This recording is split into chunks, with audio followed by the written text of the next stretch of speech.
욕실 천장에서 물이 뚝뚝 떨어지던 그날, 저는 윗집 초인종을 눌렀습니다. 문이 열렸어요. 상의를 벗은 남자가 수건 하나만 허리에 두르고 서 있었죠. 젖은 어깨에서 물방울이 흘러내렸고 그 물방울을 따라 시선이 내려갔어요. 멈춰야 했는데 눈이 멈추질 않았습니다. 아, 죄송해요. 샤워 중이었어요.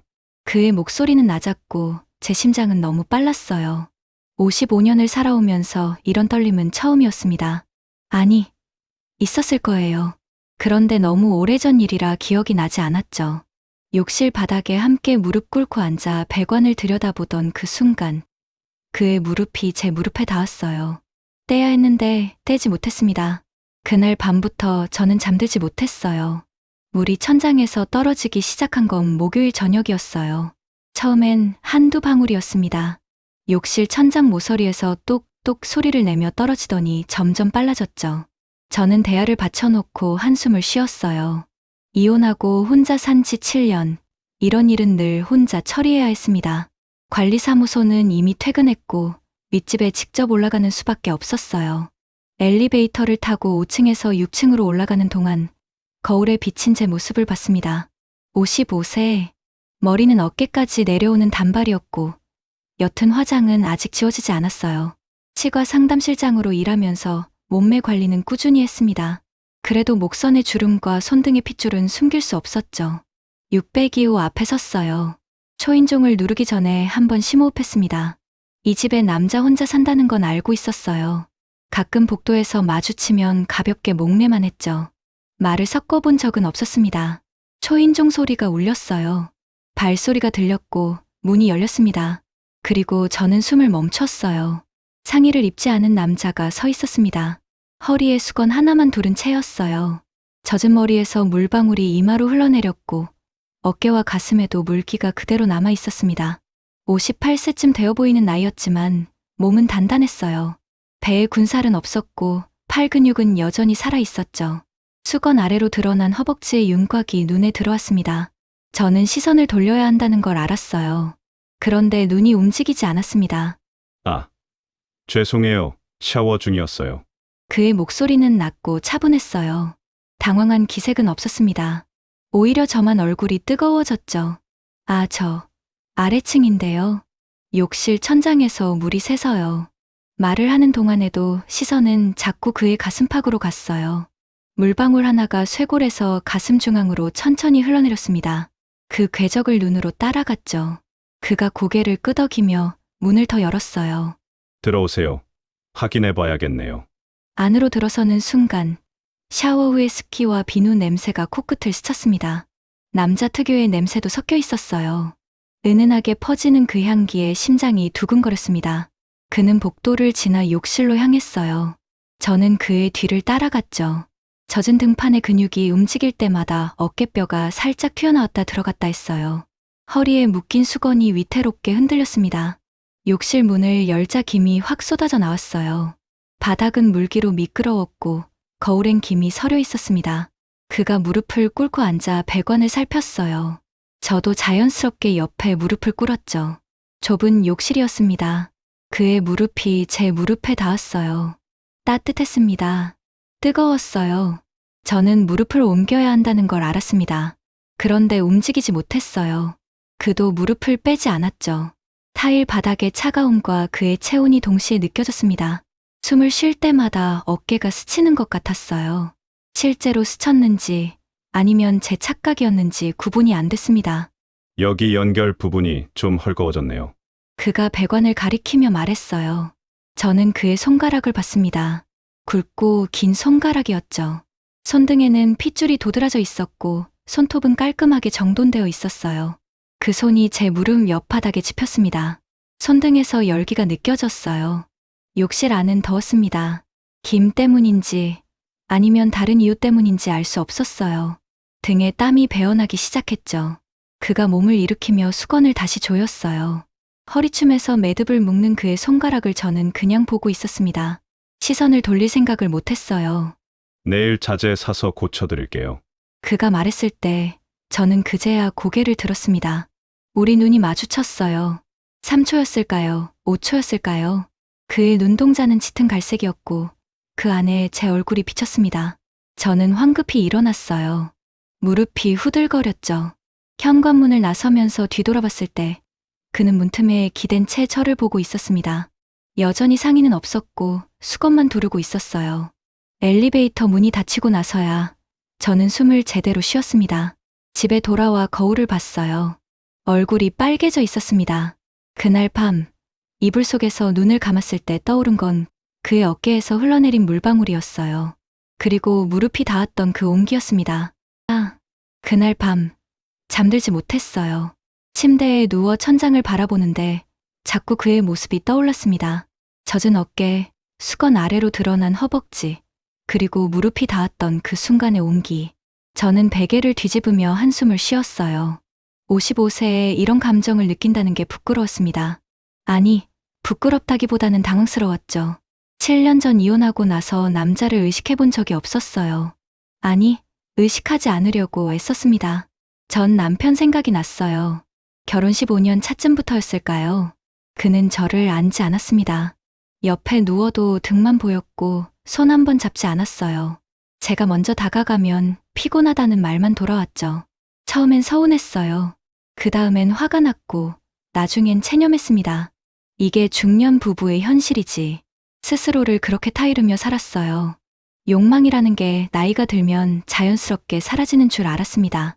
그런데 어젯밤 그 욕실에서 느낀 건 뭐였을까요? 무릎이 닿은 것만으로 심장이 뛰었어요. 그의 체온이 피부를 타고 올라오는 것 같았죠. 숨 쉴 때마다 어깨가 스치는 듯한 그 느낌. 저는 이불을 걷어차고 일어나 물을 마셨습니다. 거울에 비친 제 얼굴을 봤어요. 볼이 발그레했습니다. 55세의 얼굴이 아니라 20살 처녀처럼 상기되어 있었죠. 미쳤나? 혼잣말을 중얼거리며 다시 침대에 누웠어요. 그런데 눈을 감으면 또 그 장면이 떠올랐습니다. 다음날 아침 출근 준비를 하는데 초인종이 울렸어요. 문을 열었을 때 그가 서 있었습니다. 오늘은 옷을 입고 있었어요. 회색 티셔츠에 청바지 차림이었죠. 손에는 공구 가방을 들고 있었습니다. 배관 고치러 왔어요. 그의 목소리는 어제처럼 낮고 차분했어요. 저는 황급히 문을 열어줬죠. 그가 욕실로 들어갔습니다. 저는 거실에 서서 출근 시간을 확인했어요. 30분 정도 여유가 있었습니다. 욕실 안에서 공구 소리가 들렸어요. 쇠가 부딪히는 소리, 물이 흐르는 소리. 저는 부엌에서 물을 끓이며 그 소리에 귀를 기울였습니다. 10분쯤 지났을까요? 물소리가 멈췄어요. 그리고 조용해졌습니다. 저는 욕실 쪽으로 걸어갔어요. 문이 반쯤 열려 있었죠. 그는 세면대에 손을 씻고 있었습니다. 물줄기가 그의 손등을 타고 흘러내렸어요. 손가락 사이사이로 비누 거품이 생겼다가 사라졌죠. 저는 그 장면을 물끄러미 바라봤습니다. 손을 씻는 것뿐인데 왜 이렇게 눈이 가는지 모르겠어요. 그가 수건으로 손을 닦으며 고개를 들었습니다. 거울에 비친 저와 눈이 마주쳤어요. 저는 화들짝 놀라 뒤로 물러났죠. 그가 돌아서며 미소를 지었어요. 희미한 미소였지만 눈가에 주름이 생겼습니다. 어제보다 더 가까이서 본 그의 얼굴은 생각보다 온화했어요. 다 고쳤어요. 말을 마치고 그는 욕실을 나섰습니다. 제 옆을 지나칠 때 그의 팔이 제 팔을 스쳤어요. 짧은 순간이었습니다. 그런데 그 짧은 접촉에서 전류 같은 게 흘렀어요. 온몸에 소름이 돋았죠. 현관까지 그를 배웅했습니다. 문을 열어주며 고맙다는 인사를 했어요. 그는 고개를 끄덕이며 복도로 나갔죠. 그런데 몇 걸음 가다가 멈춰섰어요. 돌아서서 저를 봤습니다. 혹시 저녁 드셨어요? 아니, 드실 거예요? 갑작스러운 질문이었어요. 저는 멍하니 그를 바라봤죠. 그가 머리를 긁으며 말을 이었어요. 아래층에 괜찮은 중식당이 있어서요. 혼자 먹기 그런데 괜찮으시면. 심장이 쿵쿵거렸습니다. 입술이 바짝 말랐어요. 대답을 해야 하는데 목소리가 나오지 않았죠. 그는 제 대답을 기다렸어요. 복도 창문으로 들어오는 햇빛이 그의 어깨를 비췄습니다. 티셔츠 너머로 어깨선이 보였어요. 저는 고개를 끄덕였습니다. 좋아요. 그 말이 입 밖으로 나오는 순간 제 얼굴이 뜨거워졌어요. 그가 미소 지으며 고개를 숙였습니다. 그럼 저녁 7시에 로비에서 뵐게요. 문이 닫히고 저는 그 자리에 그대로 서 있었어요. 손이 떨렸습니다. 가슴이 두근거렸죠. 거울을 봤을 때 제 얼굴은 새빨갰어요. 55세 치과 상담실장의 얼굴이 아니었습니다. 첫 데이트를 앞둔 소녀 같았죠. 출근하는 내내 정신이 없었어요. 환자 상담을 하면서도 자꾸 그의 얼굴이 떠올랐습니다. 손을 씻던 모습, 거울에 비친 눈빛, 복도에서 돌아섰을 때의 미소. 점심시간에 동료가 물었어요. 실장님, 오늘 무슨 좋은 일 있으세요? 얼굴이 환해요.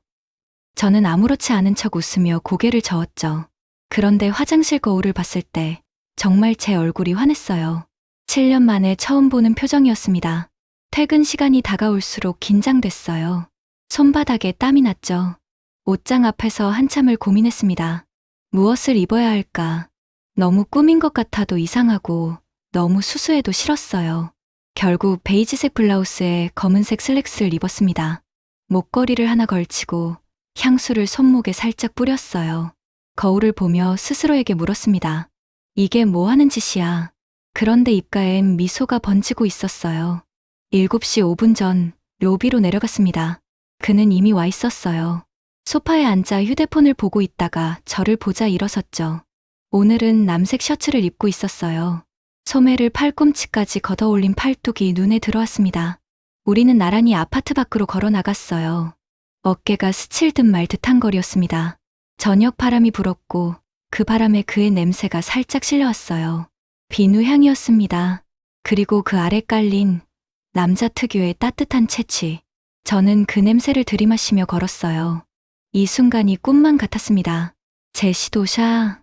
중식당 안은 은은한 조명으로 어두웠어요. 우리는 구석 자리에 앉았습니다. 테이블 위에 놓인 촛불이 흔들렸고 그 불빛이 그의 얼굴을 비췄어요.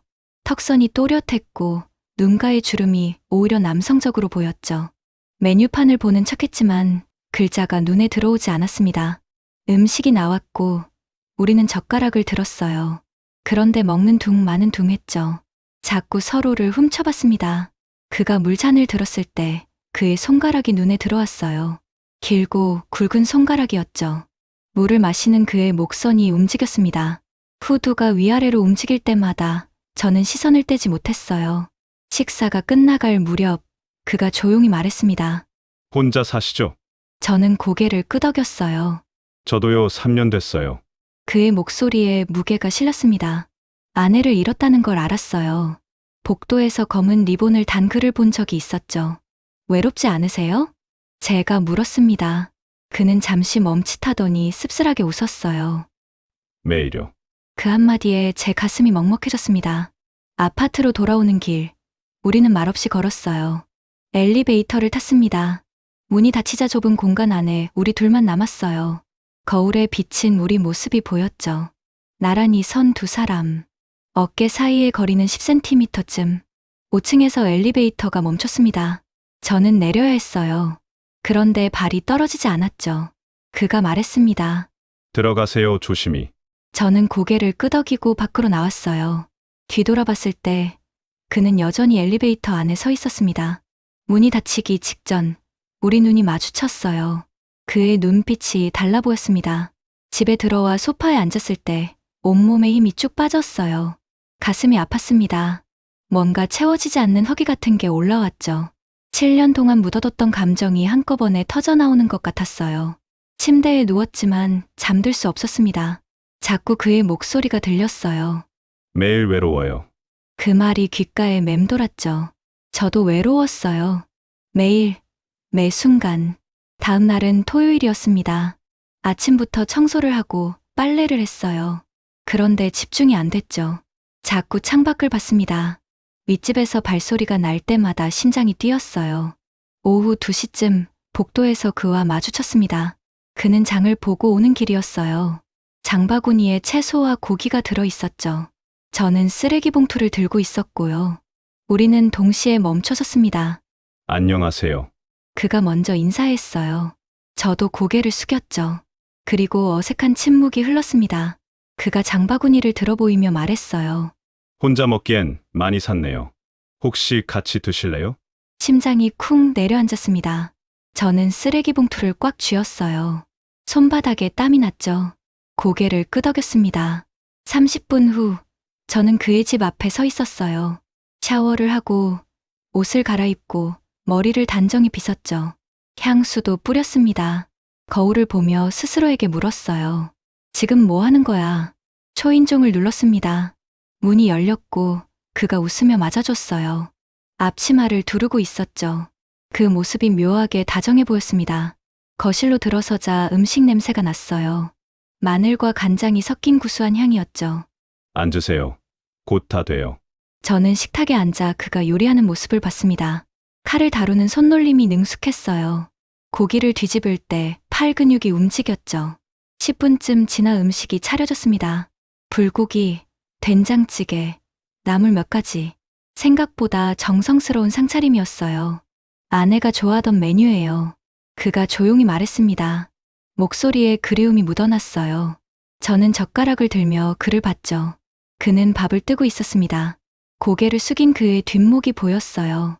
외로움이 거기 고스란히 담겨 있었죠. 식사는 조용히 진행됐어요. 가끔 눈이 마주치면 어색하게 웃었습니다. 말은 많지 않았지만 침묵이 불편하진 않았어요. 식사가 끝나고 설거지를 함께 했습니다. 그가 설거지를 하고 저는 물기를 닦았어요. 좁은 주방에서 나란히 서 있었죠. 어깨가 자꾸 닿았습니다. 처음엔 스치듯 닿았고 그 다음엔 조금 더 오래 붙어 있었어요. 그가 물을 틀고 그릇을 씻을 때 물이 튀었습니다. 제 팔에 물방울이 떨어졌어요. 그는 황급히 수건으로 제 팔을 닦아줬죠. 그의 손이 제 팔목을 감쌌습니다. 따뜻했어요. 우리는 동시에 멈췄습니다. 손은 여전히 제 팔목에 닿아 있었어요. 몇 초였을까요? 영원처럼 느껴졌죠. 그가 천천히 손을 떼며 말했습니다. 죄송해요. 저는 고개를 저었어요. 가슴이 두근거렸습니다. 설거지가 끝나고 거실로 나왔습니다. 소파에 앉았어요. 그는 차를 내왔죠. 따뜻한 김이 올라오는 녹차였어요. 창밖으로 해가 지고 있었습니다. 노을이 붉게 물들었어요. 우리는 차를 마시며 노을을 봤습니다. 말없이 그저 앉아서 그의 손이 소파 등받이에 놓여 있었어요. 제 어깨에서 10cm쯤 떨어진 곳이었죠. 저는 그 손을 의식했습니다. 조금만 뒤로 기대면 닿을 거리였어요. 그가 낮게 말했습니다. 이러면 안 되는데 무슨 말인지 알았어요. 저도 알고 있었습니다. 이러면 안 된다는 걸. 그런데 몸이 움직였어요. 저는 천천히 뒤로 기댔습니다. 그의 손이 제 어깨에 닿았어요. 숨이 멎었습니다. 그는 손을 떼지 않았어요. 오히려 손가락이 제 어깨를 감쌌죠. 우리는 그렇게 앉아 있었습니다. 노을이 완전히 사라질 때까지, 어둠이 내려앉을 때까지, 그리고 그의 손이 제 어깨를 천천히 쓰다듬기 시작했을 때 저는 눈을 감았어요. 눈물이 흘러내렸습니다. 외로움 때문이었을까요? 그리움 때문이었을까요? 아니면 이 순간이 너무 따뜻해서였을까요? 그가 속삭였습니다. 울지 마세요. 그런데 저는 멈출 수 없었어요. 7년 동안 참았던 눈물이 쏟아졌습니다. 그는 저를 안았어요. 조심스럽게, 천천히. 그의 품은 따뜻했습니다. 살아있다는 게 느껴졌어요. 제시도샤. 그의 품에 안긴 채 한참을 있었어요. 심장 소리가 들렸습니다. 제 것인지 그의 것인지 구분이 안 됐죠. 가슴팍에 얼굴을 묻은 채 숨을 쉬었어요. 셔츠 너머로 전해지는 온기가 온몸으로 퍼졌습니다. 그의 손이 제 등을 천천히 쓰다듬었어요. 위에서 아래로, 다시 위로. 규칙적인 움직임이었죠. 그 손길이 너무 조심스러워서 오히려 더 애틋했습니다. 얼마나 시간이 흘렀을까요? 그가 낮게 속삭였어요. 이제 괜찮으세요? 저는 고개를 끄덕이며 천천히 몸을 일으켰습니다. 젖은 눈으로 그를 봤죠. 그도 저를 보고 있었어요. 눈빛이 촉촉했습니다. 집으로 돌아와야 한다는 걸 알았어요. 그런데 일어서고 싶지 않았습니다. 이 온기에서 떠나고 싶지 않았죠. 결국 일어섰습니다. 그가 현관까지 배웅했어요. 문 앞에서 저는 뒤돌아봤죠. 고마워요. 저녁도. 그리고 말을 잇지 못했습니다. 그가 미소 지으며 고개를 끄덕였어요. 편히 쉬세요. 엘리베이터를 타고 내려가는 동안 저는 거울 속 제 모습을 봤습니다. 눈이 붓고 볼이 발갛게 달아올라 있었어요. 55세 여자의 얼굴이 아니었죠. 사랑에 빠진 소녀 같았습니다. 사랑? 그 단어에 화들짝 놀랐어요. 아니에요. 사랑은 아니에요. 그냥 외로웠을 뿐이죠. 오래 혼자 살다 보니 누군가의 온기가 그리웠을 뿐이에요. 스스로를 타일렀습니다. 그런데 침대에 누워 눈을 감으면 그의 품이 생각났어요. 가슴팍의 온도, 등을 쓰다듬던 손길, 셔츠에 묻은 그의 향기. 잠들지 못했습니다. 다음날 일요일 아침, 현관문 앞에 뭔가 놓여 있었어요. 작은 종이봉투였습니다. 열어보니 녹차 티백 몇 개가 들어 있었죠. 쪽지도 함께 있었어요.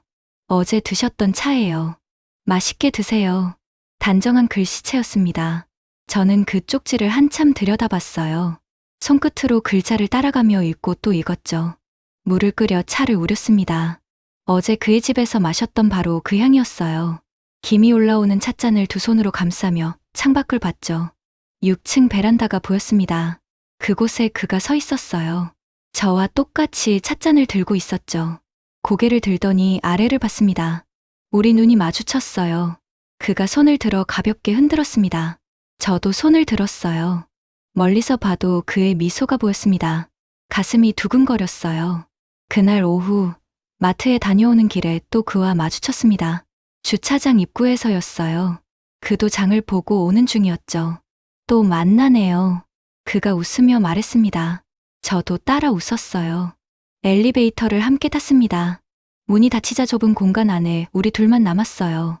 거울에 비친 우리 모습을 봤죠. 어제보다 가까이 서 있었습니다. 그의 팔이 제 팔에 닿았어요. 장바구니를 든 손끝이 스쳤습니다. 뗄 수도 있었는데 떼지 않았어요. 그도 움직이지 않았죠. 5층에 도착했습니다. 문이 열렸지만 저는 내리지 않았어요. 그가 저를 봤습니다. 안 내리세요?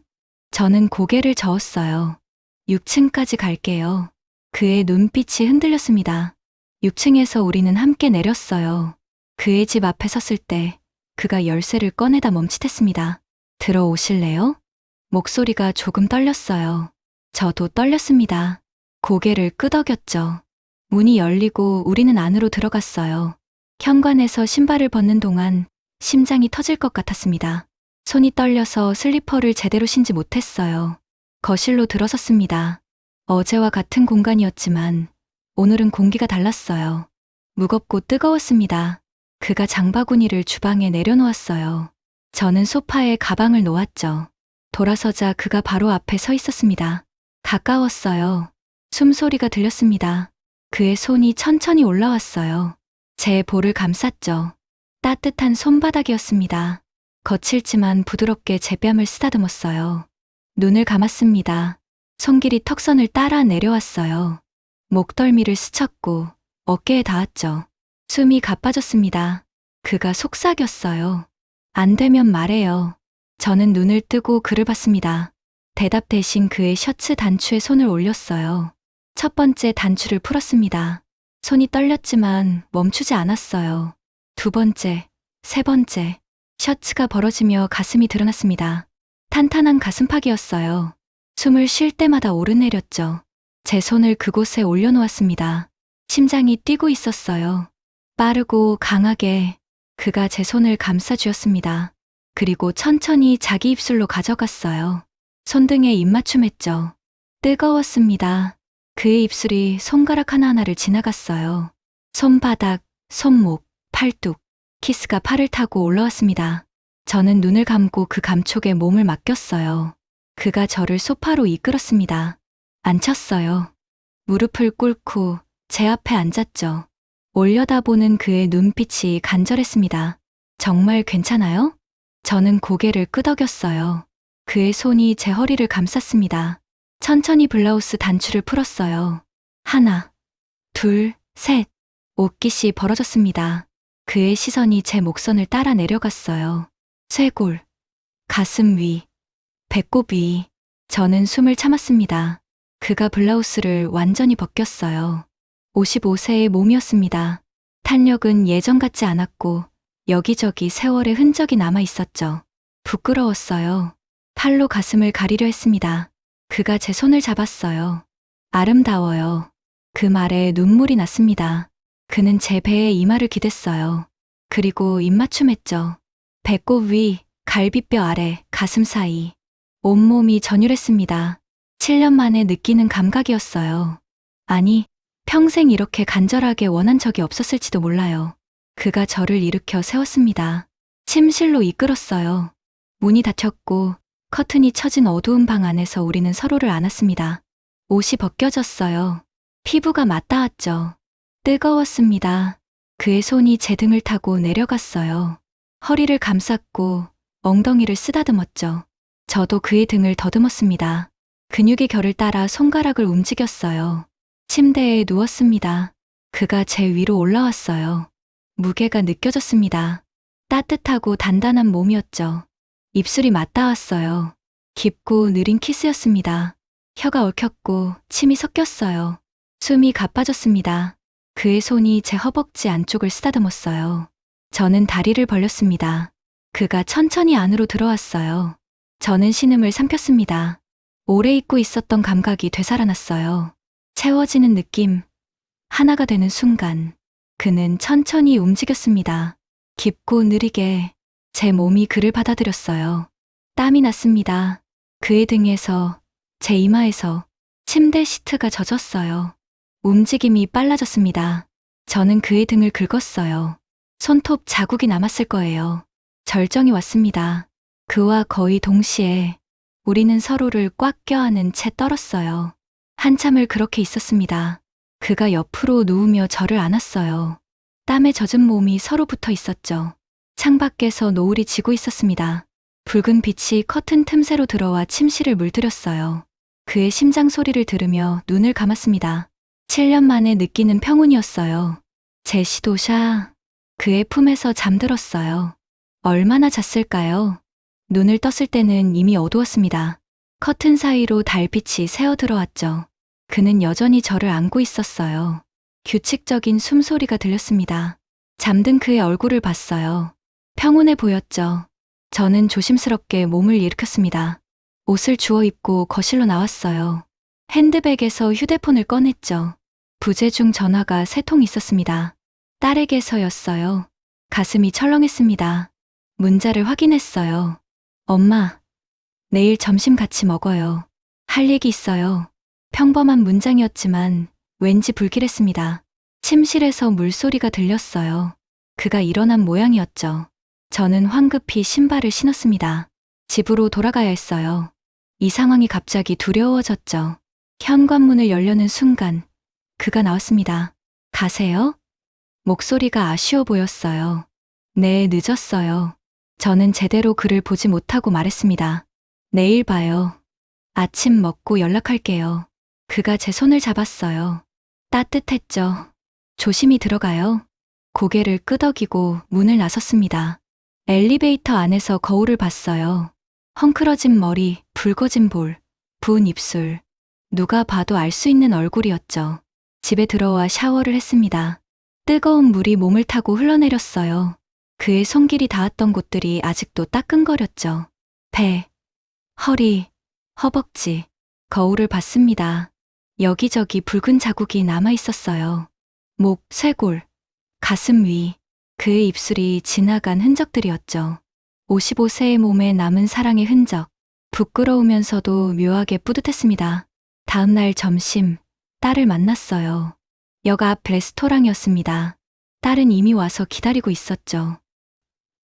엄마, 딸이 저를 보자마자 인상을 찌푸렸어요. 왜 그래? 얼굴이 왜 그렇게 붉어? 아, 그냥 날씨가 더워서.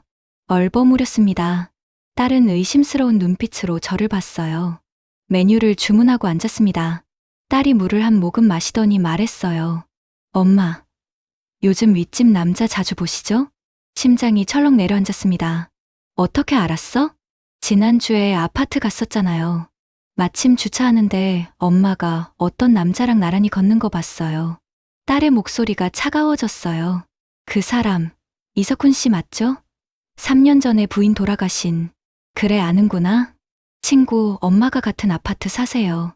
다 알아요. 그 사람 딸하고 친구 엄마가 친하거든요. 딸이 테이블 위로 휴대폰을 밀어냈어요. 화면에 사진이 떠 있었습니다. 그의 아내 사진이었어요. 젊고 아름다운 여자였죠. 이 사람이 석훈 씨, 돌아가신 부인이에요. 암으로 3년 동안 투병하다 돌아가셨대요.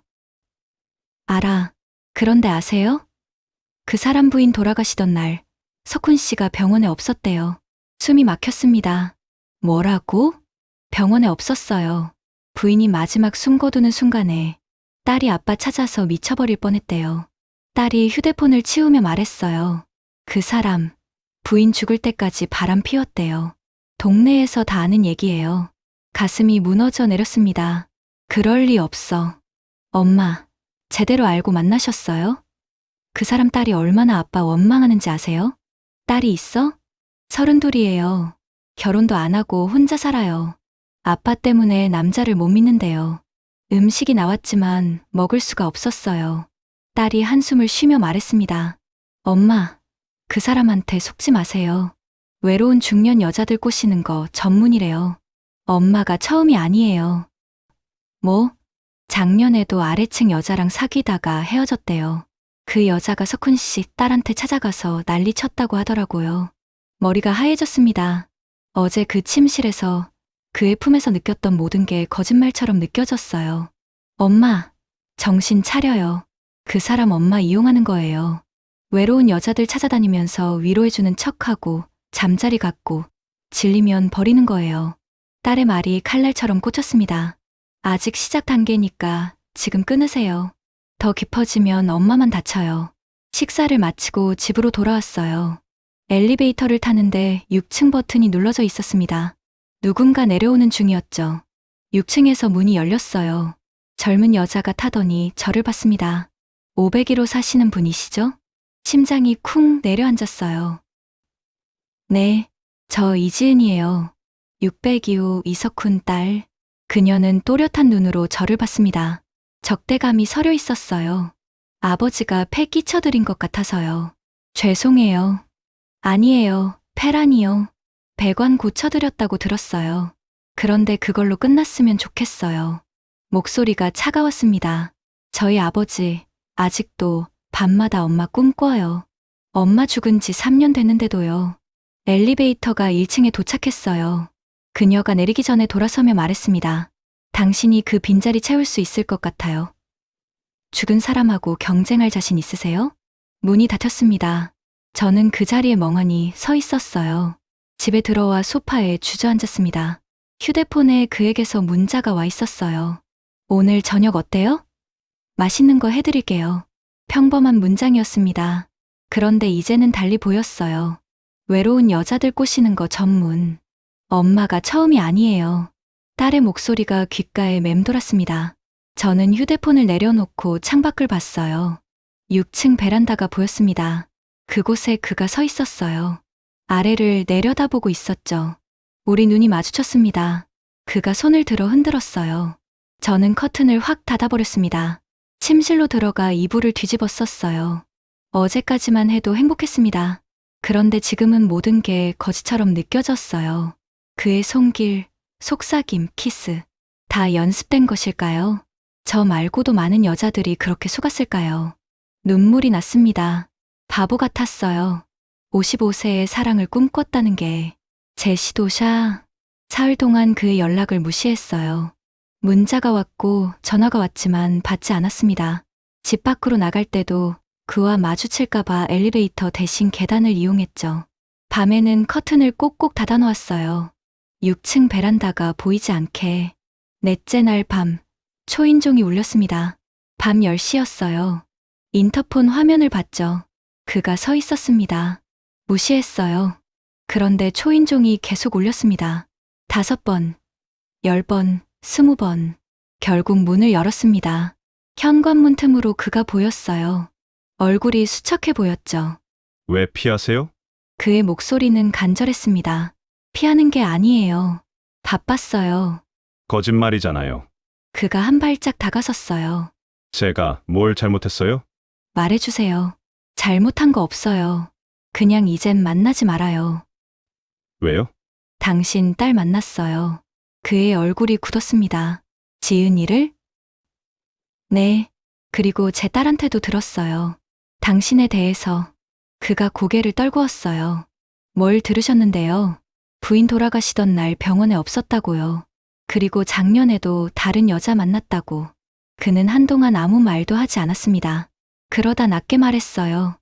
들어가도 돼요? 여기서 하긴 그래서. 저는 망설이다가 문을 열어줬습니다. 그가 안으로 들어왔어요. 거실에 서서 창밖을 보더니 천천히 말하기 시작했죠. 맞아요. 아내가 죽을 때 병원에 없었어요. 가슴이 철렁했습니다. 3년 동안 간병했어요. 매일 병원 갔고 밤새 곁에 있었죠. 그런데 마지막 날, 저는 병원을 나왔어요. 그가 소파에 주저앉았어요. 고개를 감싸 쥐었죠. 더 이상 못 보겠더라고요. 말라가는 아내를, 숨 쉬는 게 고통스러워 보이는 모습을 차라리 빨리 가게 해달라고 기도했어요. 그게 제 마지막 모습이 될까봐 무서웠어요. 목소리가 떨렸습니다. 병원 밖에서 담배 피우고 있었어요. 1대, 2대, 3대. 그러다 전화를 받았죠. 지은이가 울면서 말했어요. 엄마 갔어. 아빠 어디 있어? 그때 다리가 풀렸어요. 그의 어깨가 떨렸어요. 병실로 올라갔을 때 아내는 이미 차가웠어요. 손도 못 잡아봤어요. 마지막 말도 못 들었고요. 저는 그 옆에 앉았습니다. 지은이는 절 용서 못해요. 당연하죠. 저도 저를 용서 못하니까. 그가 얼굴을 들었어요. 눈이 빨개져 있었죠.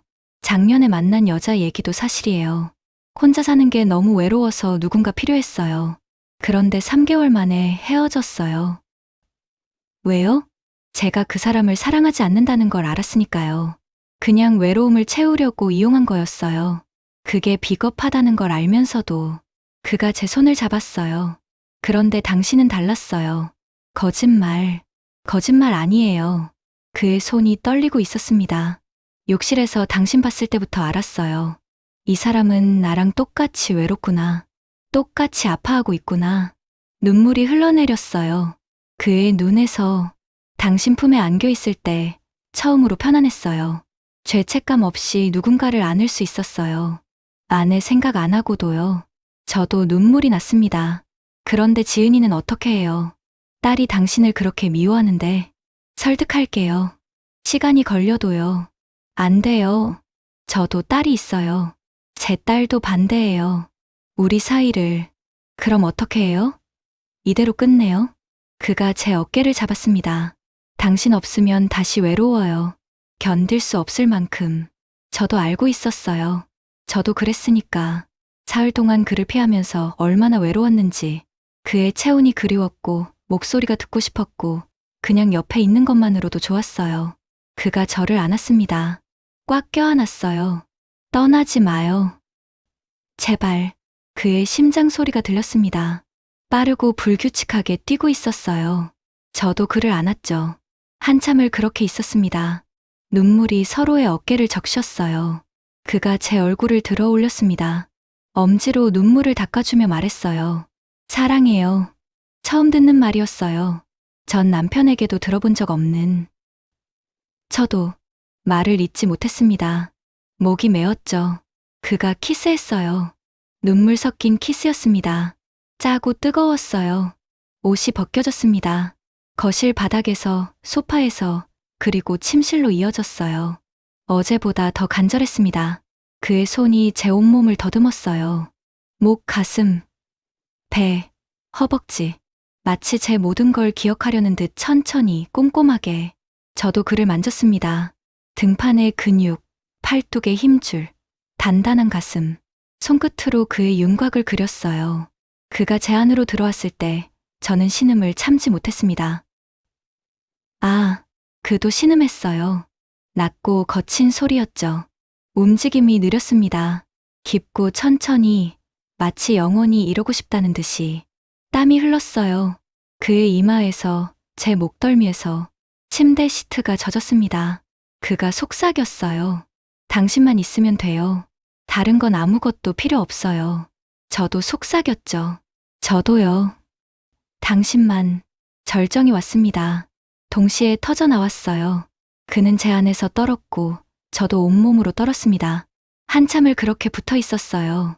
숨이 가라앉을 때까지, 심장이 제자리를 찾을 때까지. 그가 천천히 빠져나와 옆으로 누웠습니다. 저를 품에 안았어요. 땀에 젖은 몸이 서로 달라붙었죠. 이대로 있고 싶어요. 평생. 그의 목소리가 귓가에 스쳤습니다. 저도 그러고 싶었어요. 하지만 알고 있었습니다. 현실은 그렇게 호락호락하지 않다는 걸. 창밖에 빗소리가 들렸어요.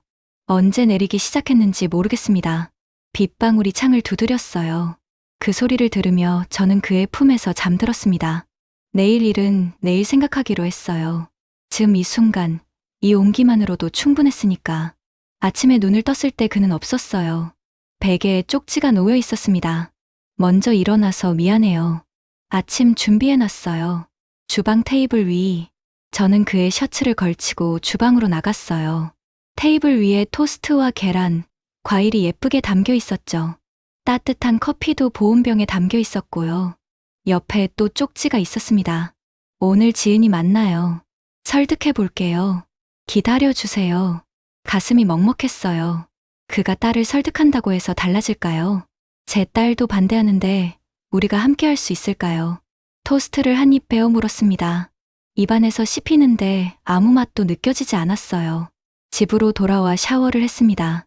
거울을 봤을 때 몸 여기저기에 어젯밤의 흔적이 남아 있었어요. 목, 쇄골, 가슴, 붉게 자국이 져 있었죠. 손끝으로 그 자국들을 따라갔습니다. 그의 입술이 지나간 곳들이었어요. 오후 2시쯤 초인종이 울렸습니다. 인터폰 화면을 봤어요. 그의 딸, 지은이가 서 있었죠. 심장이 쿵 내려앉았습니다. 문을 열었어요. 지은이는 환한 얼굴로 들어왔습니다. 아버지가 말씀하시더라고요. 당신이랑 계속 만날 거라고. 목소리가 떨렸어요. 분노인지 슬픔인지 구분이 안 됐죠. 그래서 직접 왔어요. 당신한테 들려줄 얘기가 있어서. 그녀는 가방에서 낡은 노트를 꺼냈습니다. 엄마 일기예요. 노트를 테이블 위에 놓았어요. 엄마가 죽기 일주일 전에 쓴 거예요. 읽어보세요. 떨리는 손으로 노트를 펼쳤습니다. 삐뚤삐뚤한 글씨였어요. 아픈 사람이 힘겹게 쓴 흔적이 역력했죠. 오늘도 석훈이는 병실 밖에 오래 있었다. 내가 너무 보기 흉한 모습이 되어서일까. 살이 다 빠지고 머리도 다 빠지고 이제 여자로 보이지도 않을 것이다. 가슴이 아팠습니다. 그 사람이 나를 여자로 본 게 언제였을까? 결혼하고 10년쯤? 아니, 아이 낳고 나서부터였나? 나를 안지 않았다. 옆에 누워도 등만 보였다. 외로웠다. 손이 떨렸어요. 지금 석훈이 곁에 있지만 실은 혼자다. 그 사람 눈엔 이제 아내가 아니라 환자만 보일 것이다. 눈물이 흘러내렸습니다. 미안하다. 당신을 남자로 보지 못해서, 병들어서, 이렇게 오래 고통받게 해서 차라리 빨리 떠나는 게 나을 텐데 몸이 말을 안 듣는다. 마지막 줄이 흐릿했어요. 눈물 자국이었죠. 사랑했어. 끝까지. 그런데 당신은 언제부터 날 사랑하지 않았나. 노트를 덮었습니다. 지은이가 말했어요. 엄마는 외로웠어요. 아빠가 곁에 있었는데도 아빠가 더 이상 엄마를 여자로 보지 않는다는 거 알았어요. 목소리가 갈라졌습니다. 그런데 지금 아버지는 당신한테서 그걸 찾으려는 거예요. 엄마한테 주지 못했던 걸. 그게 공평해요? 대답할 수 없었어요. 아버지는 평생 엄마한테 미안해하며 살아야 해요. 다른 여자 만나서 행복해질 자격 없어요. 지은이가 일어서며 말했습니다. 당신도 그러고 싶으세요? 죽은 여자 그림자 되는 거? 평생 비교당하면서? 문이 쾅 닫혔습니다. 저는 그 자리에 멍하니 앉아 있었어요. 노트를 다시 펼쳤습니다. 그의 아내가 쓴 글들을 천천히 읽었어요. 제 전 남편 얘기 같았습니다. 저도 그랬으니까. 남편 옆에 있었지만 외로웠어요. 그는 저를 여자로 보지 않았죠. 앉지도 않았고 만지지도 않았고. 그래서 이혼했습니다. 그런데 그의 아내는 이혼할 수 없었어요. 병 때문에. 죽음 앞에서 얼마나 외로웠을까요? 얼마나 서러웠을까요? 저녁 무렵 그가 왔습니다. 문을 열어줬을 때 그의 얼굴은 지쳐 있었어요. 지은이 만났죠? 물었습니다. 그가 고개를 끄덕였어요. 설득 못했어요. 완전히 화났어요. 거실로 들어와 소파에 앉았습니다. 저도 맞은편에 앉았어요. 노트 봤어요. 부인 일기. 그가 고개를 들었습니다. 눈빛이 흔들렸어요. 읽었어요? 네. 침묵이 흘렀습니다. 그가 입을 열었어요. 다 사실이에요. 저는 아내를 여자로 보지 못했어요. 어느 순간부터 목소리가 무거웠습니다. 처음엔 사랑했어요. 정말로. 그런데 일상이 되고 아이가 생기고 그러다 보니 아내가 아니라 엄마로만 보였어요. 그리고 환자가 됐죠. 병원 갈 때마다 마음이 무거웠어요. 옆에 앉아 있어도 뭘 해줘야 할지 몰랐어요. 손 잡는 것도 어색했어요. 언제부터 손을 안 잡았는지도 기억이 안 나요. 그가 얼굴을 손으로 감쌌습니다. 아내가 죽고 나서 일기장 발견했어요. 읽으면서 울었죠. 제가 얼마나 잔인한 인간이었는지 알았으니까. 그런데 왜 저를 만난 거예요? 당신 눈에서 저랑 똑같은 외로움이 보였으니까요. 그가 저를 봤습니다. 당신도 그랬잖아요. 남편한테 외면당한 거, 여자로 취급받지 못한 거. 맞았어요. 저도 그랬습니다. 그래서 당신이 이해될 것 같았어요. 제 마음을, 그리고 당신한테는 제가 줄 수 있을 것 같았어요. 전 남편이 주지 않은 걸. 그가 제 손을 잡으려 했어요. 저는 손을 뺐습니다. 그러면 안 돼요. 왜요? 우린 서로의 상처를 치유해주는 게 아니에요. 그냥 외로움을 채우려고 붙어 있는 거예요. 그게 뭐가 나빠요? 나빠요. 목소리가 떨렸습니다. 전 부인 그림자 되기 싫어요. 당신이 부인한테 못 준 걸 저한테 주는 거 싫어요. 그게 아니에요. 맞아요. 당신도 알잖아요. 눈물이 났습니다. 전 사랑받고 싶어요. 누군가의 대체품이 아니라 저 자체로. 그는 아무 말도 하지 못했어요. 저도 더 이상 말할 수 없었죠. 그가 일어섰습니다. 현관으로 걸어가다가 멈춰섰어요. 그래도 사랑해요. 뒤돌아보지 않고 말했습니다. 처음으로 누군가를 다시 사랑하게 됐어요. 그게 당신이에요. 문이 열리고 닫혔습니다. 저는 소파에 그대로 앉아 있었어요. 창밖을 봤습니다. 6층 베란다에 불이 켜져 있었어요. 그가 거기 서 있었죠. 우리 눈이 마주쳤습니다. 한참을 그렇게 바라봤어요. 그리고 저는 커튼을 닫았습니다. 한 달이 지났어요. 그 사이 그를 보지 못했습니다. 복도에서도 엘리베이터에서도 마주치지 않았어요. 일부러 피한 건지 우연히 안 만난 건지 알 수 없었죠. 커튼은 계속 닫아뒀습니다. 6층 베란다가 보이지 않게. 그런데 가끔 밤에 커튼을 살짝 열어봤어요. 그곳에 불이 켜져 있는지 확인하고 싶어서. 불은 늘 켜져 있었습니다. 어느 토요일 오후 마트에 갔다가 돌아오는 길이었어요. 아파트 앞 벤치에 그가 앉아 있었습니다. 혼자였어요. 고개를 숙이고 바닥을 보고 있었죠. 지나쳐 가려다가 멈춰섰습니다. 발이 저절로 그쪽으로 향했어요. 안녕하세요. 그가 고개를 들었습니다.